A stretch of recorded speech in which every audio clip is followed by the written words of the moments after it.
My name is nobody, or so they said, until I robbed my first bank. Then the second, then the 10th, and then I couldn't stop. When you're recognized by your gait, your gloves, your nod of the head, you realize you've become more than just a thief. I wasn't a genius. I just read instructions on forums, in old books, in comics. One blogger once joked, robbing a bank is easy. The main thing is to do it often. That's how it all started. I acted alone. No accomplices, no protection, not even a mask. Why do you need a mask if you're in every city, every country, every time zone? I had a schedule, one bank every 7 minutes. On average, 205 banks a day. In 135 days, I reached 1 million. Yes, I counted. That's important.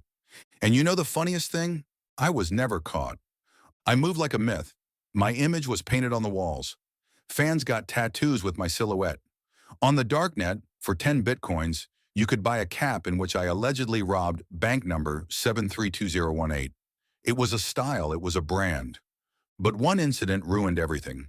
The bank was ordinary, small, with a smelly sofa, plastic flowers, and a security guard who slept sitting up. I walked in, as always, clearly without emotion, with the phrase, "Hello, this is a robbery. No nonsense. Only here." I mixed up the door.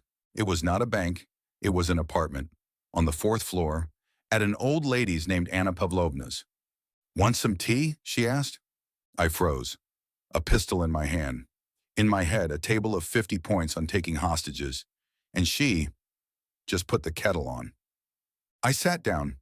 We talked for 2 hours, about life, about her grandchildren, about the times when there were no banks, no panic buttons. She looked at me and smiled, as if she knew who I was, or as if she didn't care. When I stood up and said, excuse me, I have to go."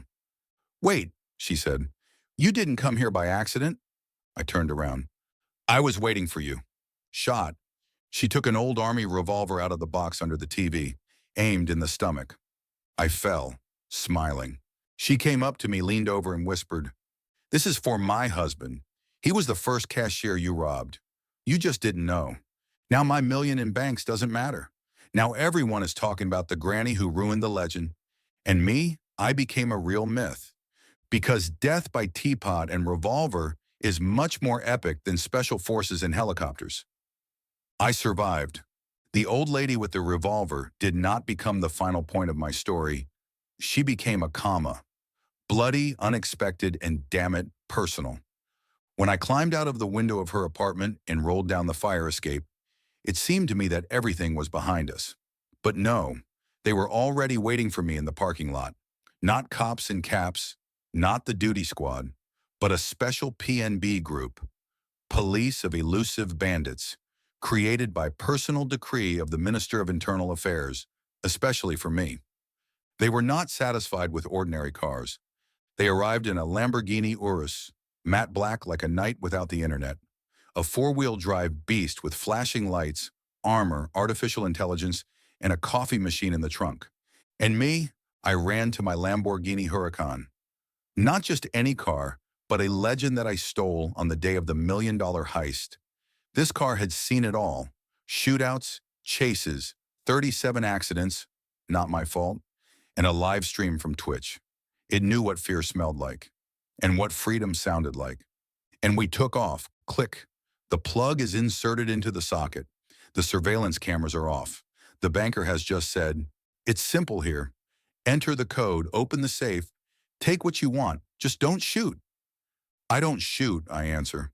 "I have style." He thinks this is a joke. Let him think so. While he is distracted by the phone, I have already inserted the flash drive into the terminal. A second, and the system thinks that I am the chairman of the board. The vault doors swing open. Gold, money, pictures, icons. Nerves begin to whisper, "You've gone too far. This is not a game anymore." I answer mentally, "This is not a game anymore. This is a career." A shot, not mine, not the bank. From the street, a new team flies in. Not the police, but a private army hired by the world's banks. Black uniforms, faces hidden. Each has a patch on their shoulder, SBF, Banking Flora Service. Yes, yes, they are gardeners, only instead of pruning shears they have sniper rifles. Their job is to trim the excess, like me. The race is on again. I grab the briefcase, jump out the window, land on the roof of the van, then through the construction site, over the ceilings, under the crane, into the sewer. Flashback. At 14, I ran away from school just like that, only without the briefcase for $2 billion. Three people are hot on my heels. One falls into the concrete, the second into the hole. The third almost catches up with me until he slips on a banana peel. Yes, a banana peel. Don't ask. I run, jump into a taxi. Where are we going? Asked the driver. Over the horizon, later, somewhere in the mountains. I'm sitting by the fire. In front of me is a briefcase. Inside, documents. There are 34 offshore companies registered in my name, 2 oil platforms, and a palace in Gelendzhik. I smile. Everything worked out. And then something crackles in the bushes. She comes out of the darkness. Grandmother, with the same revolver, with the same cup of tea. She doesn't blink. Did you think I was just an old woman? She says. I hoped, I answer.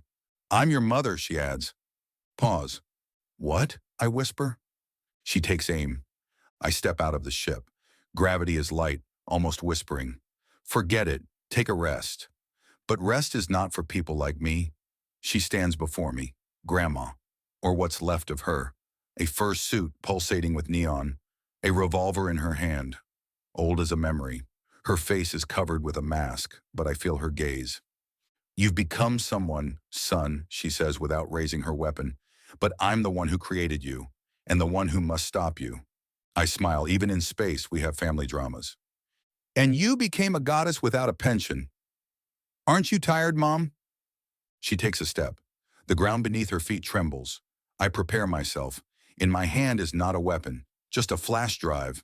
On it is a code, a single file that can erase all data from the lunar bank. You don't understand, she says. If you do this, the entire global economy will collapse. Gold, stocks, crypto, it will all disappear. People will go back to exchanging chickens. Maybe it's time, I answer. I heard chickens are more reliable than Bitcoin. And I insert the flash drive into the port. A second. Another. The system freezes. Grandma rushes forward. A shot. I fall. But the flash drive has already done its job. The moonlight goes out. The monitors inside the lunar base flash errors. On Earth, at this time, there is panic. Stock exchanges are burning. ATMs are throwing out cash. People are talking to each other again. Without apps. Without a VPN. Just with words. I'm lying down. She's standing over me. The gun is at my forehead. You ruined everything, she whispers. No, I say. I just clicked I agree. Pause. She laughs quietly, long, like before, when we'd watch old movies and drink tea. Then she puts the gun away. Now go, son. You've earned it. I stand up, turn around. And you? I ask. I'll stay here. Someone has to watch the old system disappear. I nod and walk away into the darkness of space, leaving behind the moon, the banks, the system, and my mother. Sometimes to change everything, you just need to steal the impossible or press the wrong button. The end?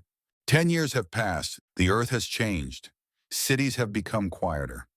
Money is a philosophical concept. Bitcoins have become souvenirs. People grew bread, built houses, exchanged cheese and songs.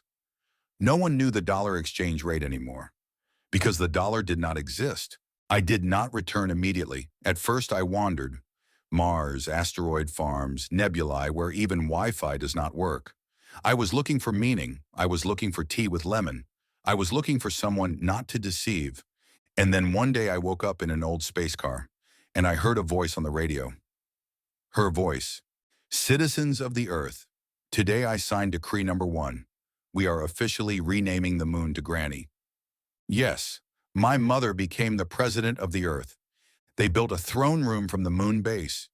Her kitchen is also there. She was broadcasting in a robe, with a TV remote control, and a stool in the shape of a globe. She was respected, feared, and even loved. Because unlike all previous rulers, she didn't lie.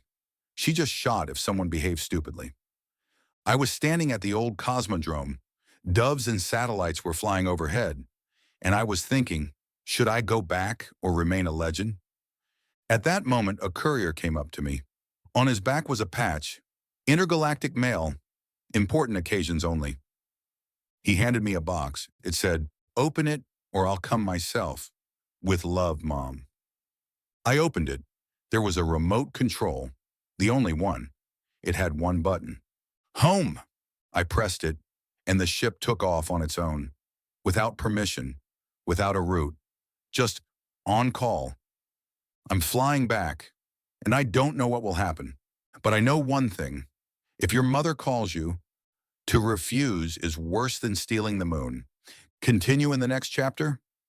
For example, Grandma's son in a new empire, where they build a school for ex-criminals together to teach them economics,